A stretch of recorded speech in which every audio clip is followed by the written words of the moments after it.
Good morning, guys. Good morning, everyone. Another day, another walk. But this walk, mamamalengke tayo. Walking and then diretso tayo mamalengke. Punta tayo bili ng ulam. Tara, maglakad-lakad tayo. Diretso tayo bili ng ulam. Dahan-dahan lang tayo maglakad. Para, para hindi tayo matapilok. Mahirap maglakad ng mabilis dahil sa mga kalsada. Baka mamaya mapatid ka sa bato, matapilok ka pa, hindi ka na makakauwi. Kumusta? How's everyone? Hoping that you're all okay. And ano bang kamera? Magandang buhay sa ating lahat. Nandito sa malapit sa bahay Punta tayo ngayon sa supermercado. So, supermercado, kung tawagin dito. Mag-grocery tayo ng ulam. I'm walking in the municipal streets. Pwede rin barangay street ito, kung tawagin. Kasi dito, ang composition ng gobyerno ay iba. Dito sa Pilipinas, ang isang bayan, mayor. Tapos puro barangay na. Dito hindi.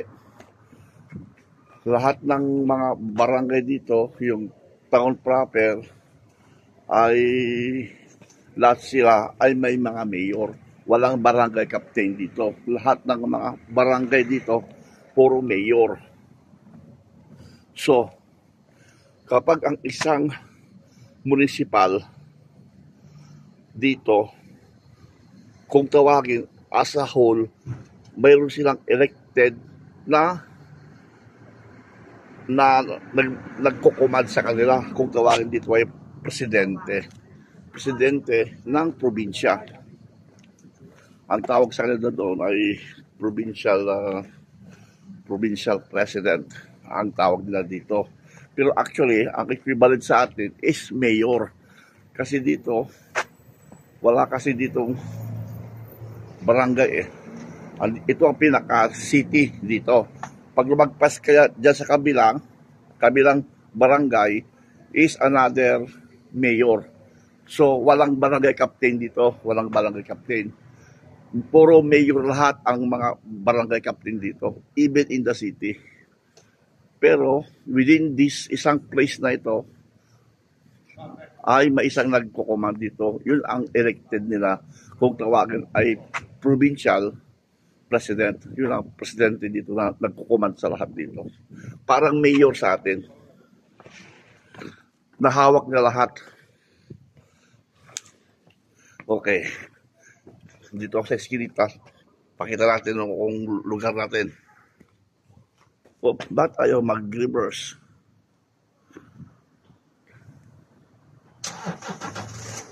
Yan.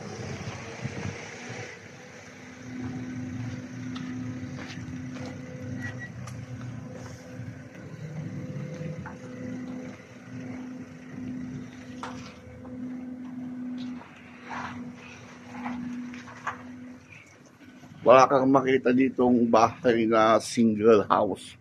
Puro mga building lahat dito. Puro mga condominium, lahat.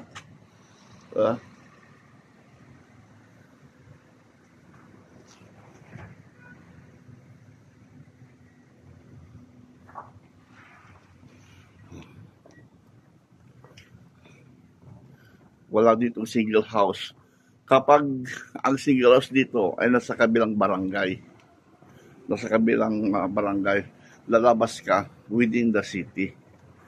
Pero yung ibang karating ng barangay dito ay nagiging city na rin. So,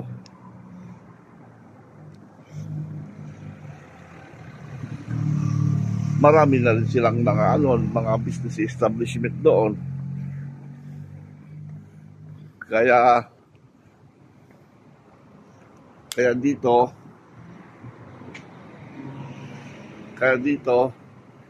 kapag nakatira ka sa isang condominium o sa isang building, hindi mo na kailangan pang pumunta kung saan o mag-tricycle. Dahil lahat dito, even in the barangay, in the other barangay, kung tawagin dito, ay may mga negosyo na rin. Lahat, meron yan. Mas supermarket, gano'n, lahat. Minsan nga, nasa iba pa ng bahay nyo eh. Kasi dito ang manegosyo dito, nasa baba lang ng mga building. Wala siya talagang nakasiparit. May nakasiparit pero lalabas ka. Kailangan mo mag-transport.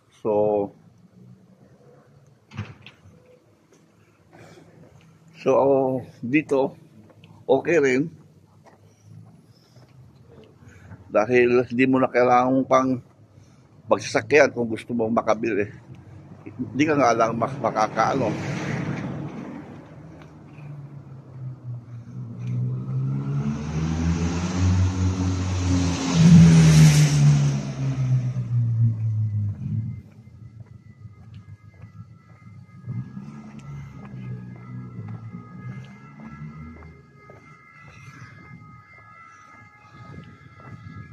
Kaya dito, medyo mas okay lang konti.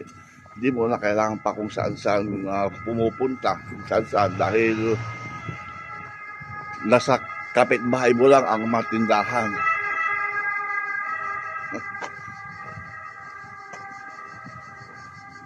I remember, nung malit pa yung anak ko noon,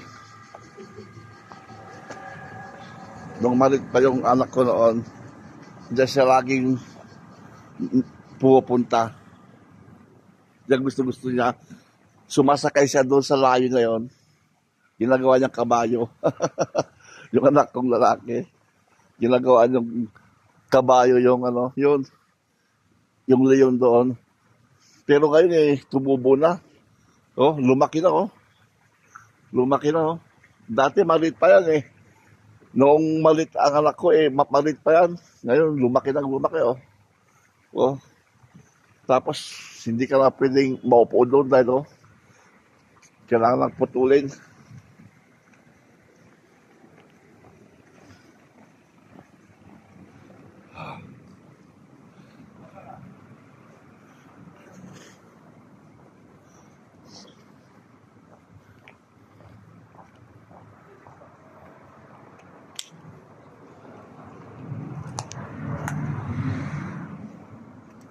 Dito, ang parking space dito is by sector dito.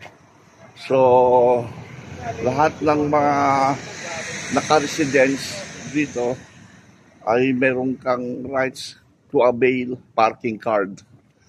So, yearly na binabayaran yun. So, pag first car is worth 36 euro a year.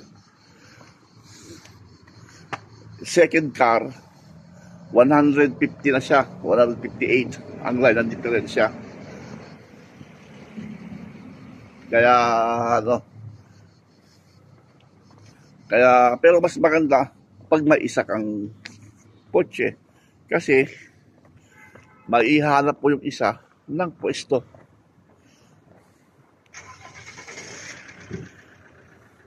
Tatagalin mo yung isa, tapos papalit mo kung ano ang gagamitin mong sasakyan. Gano'n lang yun. Kasi meron din namang white lane Yung white lane, free yun, free. Walang bayad yun. Yung white lane. Yung blue is payable.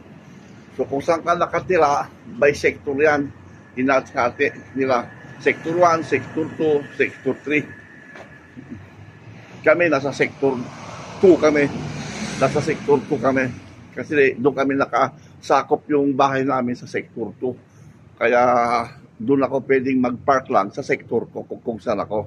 Pero maluwag din ang Sector 2. Pero mas maluwag sa lahat ang Sector 1. malapad ang sakop niya ng Sector 1. Kasi sa Sector 3, wala din doon eh. Ang magandang sector dito, number 1 at saka number 2. Kasi andito lahat ang pinaka-negosyo. Ang boundary ng Sector 2 at saka Sector 3 ay yung istasyon ng bus. Yun ang pinaka-boundary. So, nasa Sector 1 at nasa Sector 2 lahat ng mga business establishment, mga negosyo.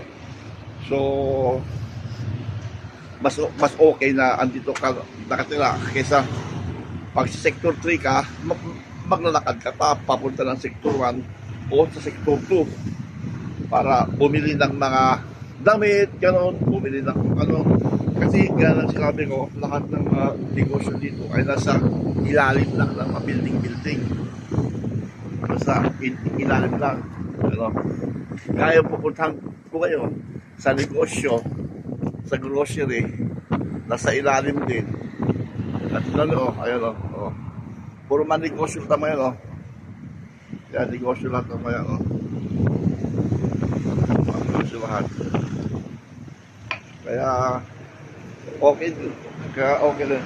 Yun o. Kaya okay rin. Dahil hindi ka lalayo. Pag lumayo ka pa dito, it's an excuse already para makagala ka, para makapasyal. Parang kami, kaya kami lumalayo dahil hindi lang kami nag-grocery o namamalingke. Kasama na doon yung pasyal doon. Kaya kasi lang nabi ko, yung iba, lumalayo, bumibili sa ibang barangay. Kasi, honestly, sometimes, yung pamamalengke namin sa kabila, hindi lang yung pamamalengke, gumagala na rin yun. Kasama na ang gala doon. Kaya minsan, lumalabas kami dito para mamalengke sa kabila.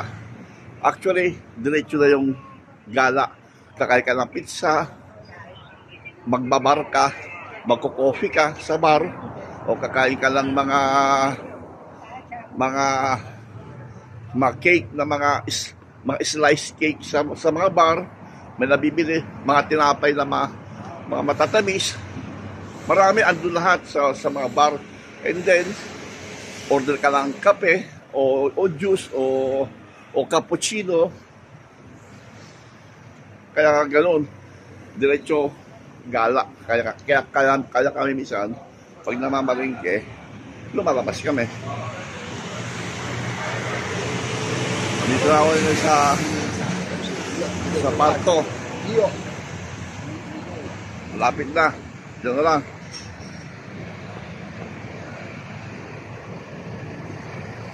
Ayun, bundok.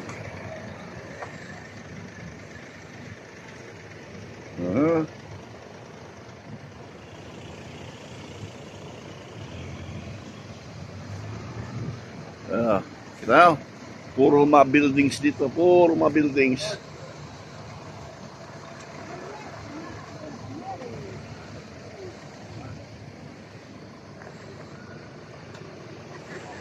So, ayun, bundok. Doon, ang bundok.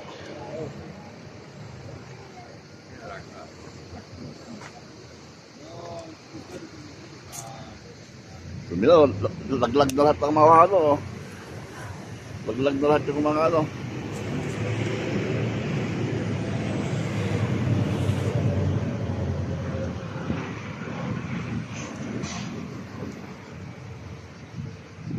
O, presko rito, presko. Sarap ng hangin.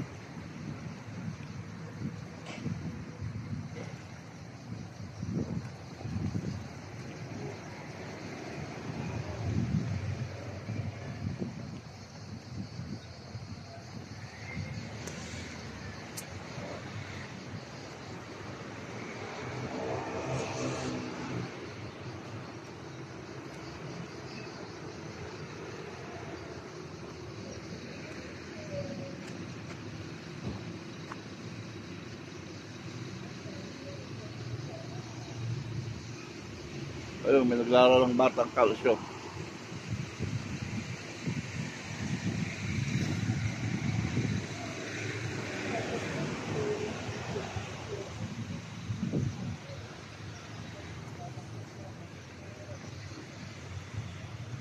Ganyan lang, ano, lapit tayo ng konti.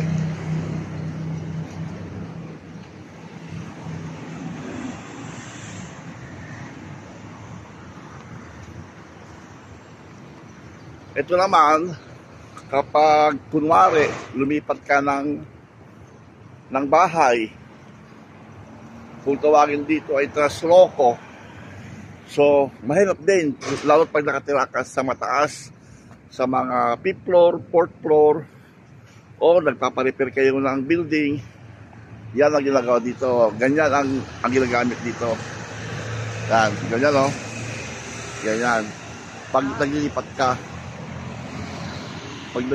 ka, ganyan. Ayan. Yan ang nagbubuhat lahat ng mga gamit mo sa bahay kapag naglilipat ka. Pero kami mga Pilipino, nagtutulong-tulong kami, binubuhat namin sa hagdan. Kasi may kamahalan din yan eh. Kaya kami mga Pilipino dito, nagtutulong-tulong kami. Kung may naglilipat, pupunta kami at tumutulong.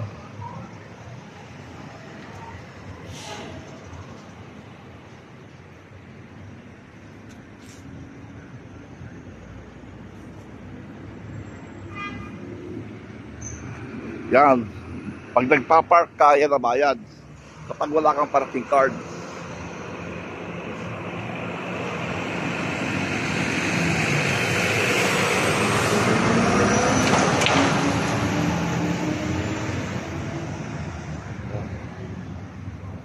Okay, andito na ako. Malapit lang sa bahay. Yung video na to ay continuous. Diyan ako mamamalike. Patayin ko lang muna at mamaya ulit.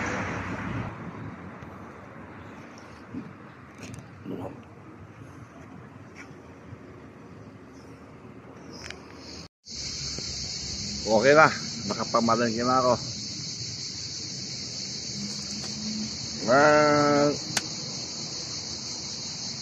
Nakapamalingke na ako. Bumili ako ng isang kilo at konting mahigit na liempo.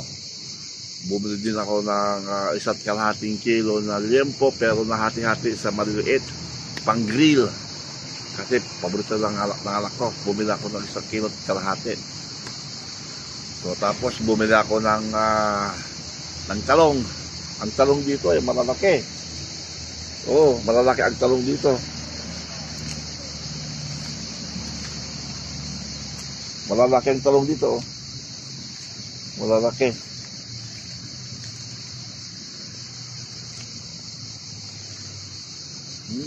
Nahulog na siya tuloy.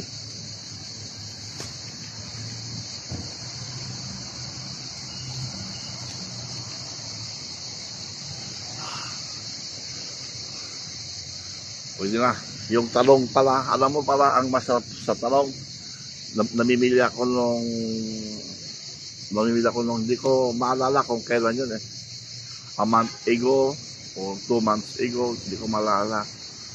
Nasa tindahan ako eh. Iniisip ko kung anong iluluto ko sa bahay. Tapos, titignan ko yung matalong. Ano kaya maganda dito? Itotorta ko kaya ako. Kasi, madalutuin, torta eh. Ano kaya lutuin ko ako? May lumapit sa akin, Pilipino, taga Pampanga, Kapampangan siya, lumapit sa akin. Anong titignan mo? Sabi niya sa akin. Wala, iniisip ko kung anong kakainin. Kakong ganyan. Iniisip ko kung ano ang lutuin ko. Kakong ganyan. Ngayon, ang sabi ko, ito talong sana. Ano maganda kayang luto dito sa talong? Ako. Torta. Kakong ganyan sa kanya. Alam mo ang sabi sa akin nung ang ginagawa doon ng kanyang misis, no? Masarap din daw, para ring torta. Alam mo ang ginawa ko sa talong, bumili ako ng mga 2 kilo, siguro mahigit. Pero ito, 2 kilong mahigit, no? Hinati-hati kasi malalaki ang talong dito eh. Hinati-hati ko into, hindi naman masyadong maliit. Tapos, pinakuluan ko. Ito ang turo niya sa akin, ha? Pinakuluan ko, no? And then, pag malambot na siya, sinanggal ko dun sa tubig. And then, ilagay ko sa plato, imamas mo siya ng tinidor, no? Pagkatapos, naggisa ako ng sibuyas, kamatis, bawang. Tapos, nagbati ako ng itlog. Ngayon, iginisa ko muna yung sibuyas, bawang, kamatis. Tapos, iginisa ko rin yung talong na napakuluan ko na naka-smash na ganon. And then, inihalo ko doon sa iginigisa ko. Tapos, nilagyan ko na siya ng pampalasa, bechin, ganon. Tapos yung nor cubes, ganon. Tapos, paminta, nilagyan ko na siya ng konting pampalasa ba? Kung ano ang gusto yung ilagay na pampalasa, and then ilagay mo na yung itlog, igisa mo siya sa itlog. Wow, ang sarap din pala nun. Masarap din pala yun. Kahit pakuluan mo lang pala siya yung talong, tapos igisa mo siya sa kamatis, sibuyas, bawang, tapos lagyan mo na ng pampalasa, paminta, bechin, nor cubes, gano'n. Bahala ka na, o lagyan mo ng konting patis o asin. Bahala ka na kung ano ang diskarte mo. Masarap. Iginisa ko lang na siya na gano'n. Turo sa akin nung kaibigan natin taga Pampanga dito, mga kapangpangan. Kasi gano'n daw ang niluluto ng misis niya eh. Kasi ang talong kasi minsan, ang ginagawa ko, piniprito ko. Tapos, maggagayat ka ng kamatis, sibuyas, tapos soy sauce. Okay na. Pwede rin ketchup o mayonnaise, pagsawsawan. O yung, tawag yung chili sauce, sweetened chili sauce, yung kulay pula. Masarap din yun na sausawan. Yun lang. Tsaka itinuturta ko. Yun lang. Pero may nagturo sa akin eh. Na-discover ko, masarap din pala. Pwede mo rin gawing siya, pulpeta. Ang tawag mo dito, yung bilog siya, imamas mo siya, tapos bilog mo siya. Ganon, no? Tapos, ilagay mo muna siya sa rep para tumigas siya. Same procedure, pero imamas mo siyang ganon, pabilog. Parang tawag mo ito? Parang ano ba tawag mo? Yung kakanin, parang yung bilo-bilo na bibilogin mo, pero medyo malalaki sa plato. Tapos ilagay mo sa rep. Pagkatapos, i-air fryer mo. Air fryer. Masarap siya. Masarap din siya.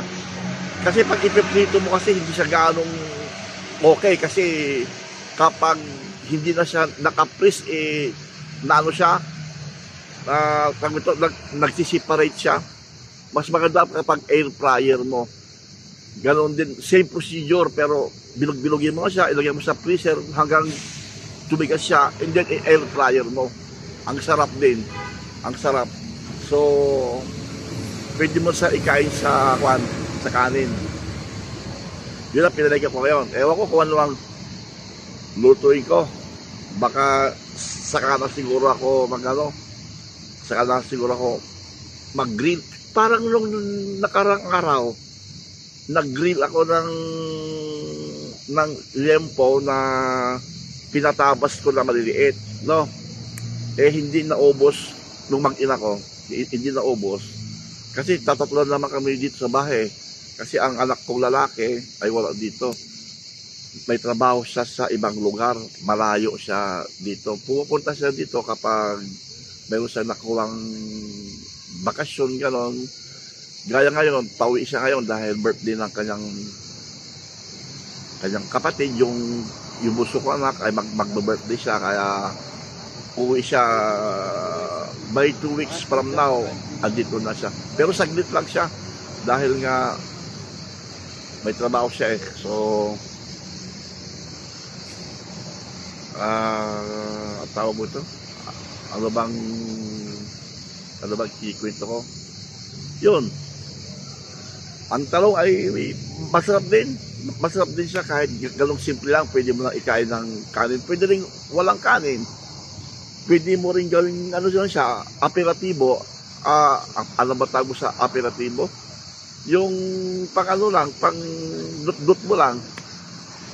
Actually, nahirapan na lang ako magsalita ng Tagalog. Mayroong word na hindi ko na masabi sa Tagalog, hindi ko lang sa Tagalog, kaya nahirapan akong magsalita. Bulol lang ako, tapos nahirapan pa akong sabihin sa Tagalog, hindi ko na alam minsan, kasi sa tagal ko na rin dito, nahirapan na rin akong mag-Tagalog. Pero nga lang, marunong ako mag-Tagalog, pero may ibang word na kagaya na ito, yung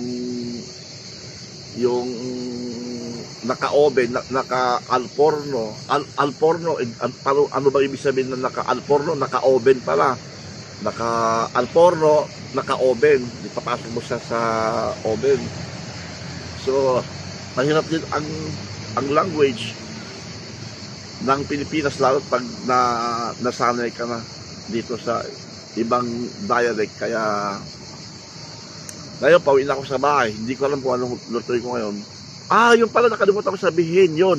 Yung i-grinil ko pala nung nakarang araw na malinipis na liempo na pinatabas ko ng ganyan. Pina-slice ko na maliliit. May sobra sila kahapon. No? Alam mo ang ginawa ko? Dahil nga ginunting-gunting ko na maliliit. Ginunting-gunting. Yung grill na siya. Grill na yung sobra lang. Kasi naparami yung niluto ko eh. Mga lagpas sa kalating kilo eh. Dadalaw na naman sila. Hindi ko kasi makain yun kasi matigas. Hindi ko makagat. Kaya iba ang kinakain ko. Kumakain ako ng mga soup, mga malalambot na bagay. Kaya ang ginawa ko, ginunting-gunting ko rin yan. Yung nakagrill na siya, ginunting-gunting ko na medyo maliliit. Ganyan. Tapos, naggahit ako ng maninipis na sibuyas. Tapos, nilagyan ko ng mayonnaise, pamintang konti, at saka bechin. Hinalo-halo ko. Yun lang. Abay, nung nagising yung anak kong babae, pagtingin ko sa kusina, kukunti na lang ang naiwan niya. Kukunti na lang ang iniwan niya sa mama niya. Sabi nung anak ko nung paglabas niya doon sa kwarto niya, pa, buono, sabi niya ganyan. Buono, sabi niya ganyan. Siguro, kakakain lang nila ng gano'n By next time, siguro ko ulit yung gawin. Baka mag-aadobo na lang muna ngayon. Simple foods. Madali lutuin. Kahapon, nagpasta na kami kahapon Kahapon, nagluto ko ng pasta. Nung sa nakaraan, araw, nagluto ako ng lasagna. Kasi paborito nila ng lasagna Yung anak kong lalaki at yung babae, saka yung silang dalawa, paborito nila ang lasagna. Kaya nga tuwing Pasko at New Year, puro lasagna kami. Kasi magluluto naman kami na hindi naman nila gusto, it's useless. It's not anymore a question kung ano ang gusto namin ng aking wife, kung ano gusto namin kainin. Ang niluluto lang namin ay kung ano yung gusto ng mga anak namin, kung ano ang gusto ng mga bata. Kasi ako, actually, mahilig ako sa magulay-gulay. mahilig ako sa may sabaw. Yan ang aking weakness, yung gulay at may sabaw. Kasi yan lang yung kinakain ko nung malit ako eh. Hanggat lumaki ako. Yan lang yung niluto ng mama ko eh. Mahilig kami sa sabaw. Hindi na naman ako. Lahat kaming magkakapatid naman. 5 kami magkakapatid. Mahilig lahat kami sa mga may sabaw. Dahil na rin sa mga anak-anak namin, yung iba hindi mahilig sa may sabaw. Kaya kami ay natutong tanggapin na lang. Kung ano yung niluluto namin para sa kanila, yun na rin ang kinakain namin. Kasi minsan sa bahay, lalo na andito pa yung anak kong binata, yung lalaki, 30 na kayang niluto ko. Iba ang sa kanya, iba ang sa babae, iba yung sa misis ko. Kung ano na lang yung sobra nila, kung yung ayaw nila, yun na lang kinakain ko. Yun na rin. Mas maganda yung anak kong lalaki dahil mas okay siya dahil mas medyo gusto niyang lutong Pilipino. Gaya ng masupas, gaya ng mga chicken curry, paborito niya chicken curry, adobo. Pero yung adobo ang gusto nila, hindi yung adobo ng Pilipinas, yung gusto nila may asukal. Yung a little sweetened na adobo ang gusto nila, yung may asukal. Yun ang gusto nila. Ayaw nila yung adobo lang na may suka, may toyo. Basta may asukal, okay na yun sa kanila. Paborito nila yung. Kaya pag nagluto ko dito ng adobo, laging may sweetened na konti. May asukal siyang halo. So yun lang, uwi na ako at titignan ako ng mga tao rito. Siguro sabi nila praning yata to kasi walang gumagawa ng ganito dito. Sa totoo lang, walang gumagawa ng ganito. Ayaw nilang magpa-video, baka mamaya nakatingin sila lahat sa iyo Palibhasa ako, matagal na ako dito at kilala nila ako, kaya hindi nila ako dito pinapansin. Ako dito maraming kakilala dito, maraming kaibigan. Sa tagal ko na rin dito ay siyempre araw-araw ka na nakikita yung mga pagbubukha mo dito, araw-araw nila. Kaya pinat home na rin sila sa iyo. Wala nagbibideo dito. Bihira. Yung mga Pilipino sa mga occasion lang. Hindi ka pwede ditong mag-video sa mga tindahan. Dito kung itutok mo sa mukha nila, magagalit sila. Ako lang ang pasaway dito Ako lang ang pasaway dito. Kaya wag niyo gayahin pasaway. Tara, uya tayo. Kanina doon tayo sa kabila naglakad. Dito tayo maglakad. Medyo mabigat lang yung aking binubuhat. Tara, let's go home.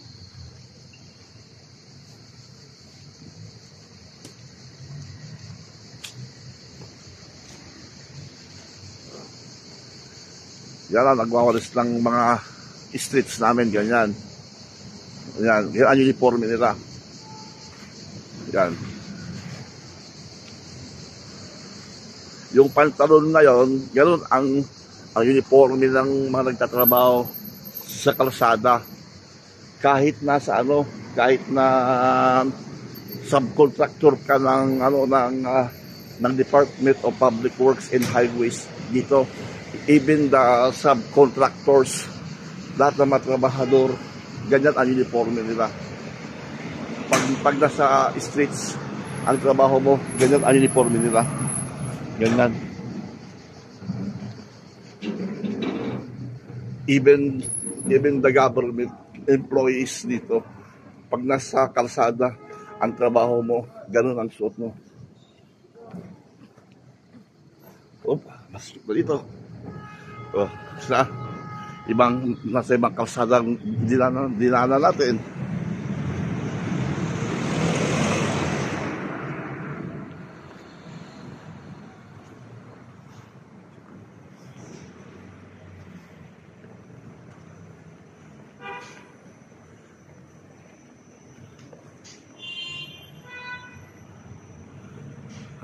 Wala namang makikita dito.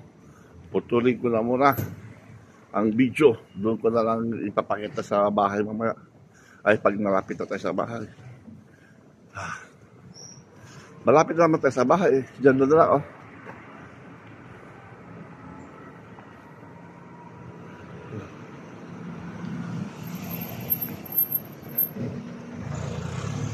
Yan ang post office. Yan ang post office dito. Yun, nasa dulo. Yung nakaharang doon. Yun ang post office. Yun ang bundok. Yung bundok. Yan. Andyan yung bahay nung kapatid naming bunso. Malapit sa munisipyo.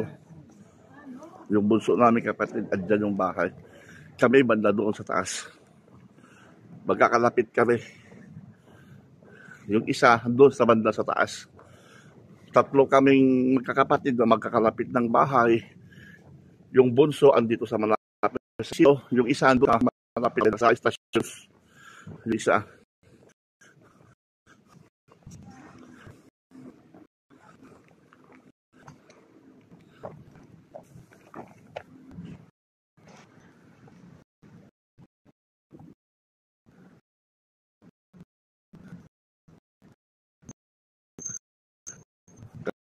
Kaya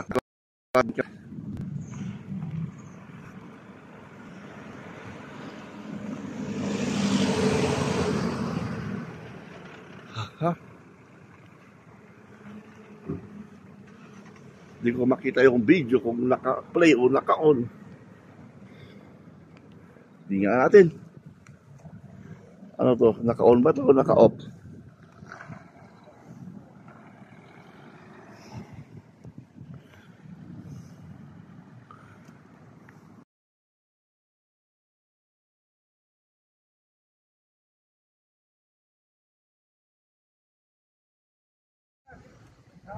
Dito ako sa bahay, malapit na. So, tapos na ang aking paglalakad. Nag-grocery na ako. Diretso luto na ito. Tignan nyo ang aking view dito sa paligid ko. Yan ang simbahan, yan. Then,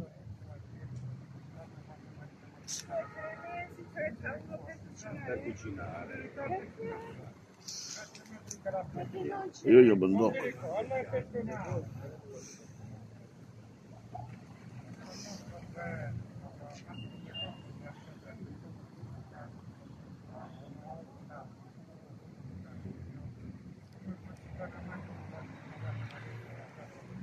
Yan ang bahay namin.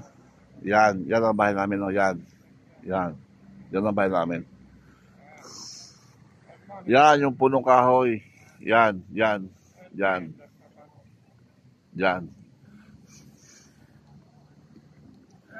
Yung punong kahoy na yan, yung itinuro ko, yan ang inakyat ko noon. Yung unang drone ko, yung drone. Kasi nga bawal dito kasi ang mag-video eh, yung mag-video. Lalo at dito sa bahay kasi kapitbahay ko lang ang state police, kapitbahay ko lang, bawal. So ginagawa ko lang siyang saranggola, pinapalipad-lipad ko. Dito ako nagpapalipad, bisan doon sa kabila. Nagpa-practice lang ako kung paano mag-drone. Mura lang 'yun. Hindi naman ako bumili ng sa mahal kasi hindi ko naman pakikinabangan eh. Hindi naman ako vlogger o mag-video lagi. Picture lang naman ang hanap ko, kaya sayang lang pag kapag bibila ko ng mamahalin. Pero mura lang dito 'yon. Yung 68, 78 euro, magandang klase na. Pero mayroon pang mas mahal doon, nagkakalaga ng 200 euro. Mayroon nagkakalagang ganon. Pero yung 78, 90 euro, ang ganda na, ang ganda. Yung binili ko ay mura lang siya. Kaya 50 euro lang siya, kaya pero maganda ang niya, ang caption niya, maganda. Ginagawa ko lang siyang saranggola. Una akong nagpalipad dito. Sumabit doon sa punong kahoy na 'yon. Muntik pa akong mahulog, gumamit ako ng hagdan. nakyat yung puno para kalawitin yung drone ko. Una kong mag una kong magpalipad sumabit siya. May hangin kasi, pag hangin pala sumasama pala yan yung sa drone. At saka pag nag-drone ka pala, konting gano'n mo lang hindi agad siya hindi agad siya kumikilos kung gaano katagal ang press mo, kailangan ibalik mo lang agad. Kasi mamaya ang layo na ng nilakad niya. Ganun pala yon. Kailangan pag inilipat mo siya, ganun lang konti. Tapos nilipat na siya. Late ang tawag mo ito, delayed ang niya, ang delayed ang tawag mo dito. Delayed ang reaction ng drone pala. Ganun pala yon. Kaya dapat pala pag nag-drone ka ganun lang, tapos ibalik mo agad. Ganun lang, pitik-pitik lang. Kasi kapag pinindot mo na matagal na pag tapos ibalik mo, ang layo ng tatakbuhin. Kaya sumabit doon sa tuktok ng puno kasi hindi ko alam baliktad kasi yung remote control, baliktad ang reverse dito, yung drone paabante. Ang paabante dito sa remote ay pa-reverse doon sa drone, baliktad. Pag pindot mo dito sa remote niya is backward, ang drone forward. Kapag forward dito, ang pagpe-press mo dito, yung drone pag forward, backward, baliktad. Baliktad. Kaya sa una, mahirapan ka talaga, ay malilito ka sa paggamit ng drone.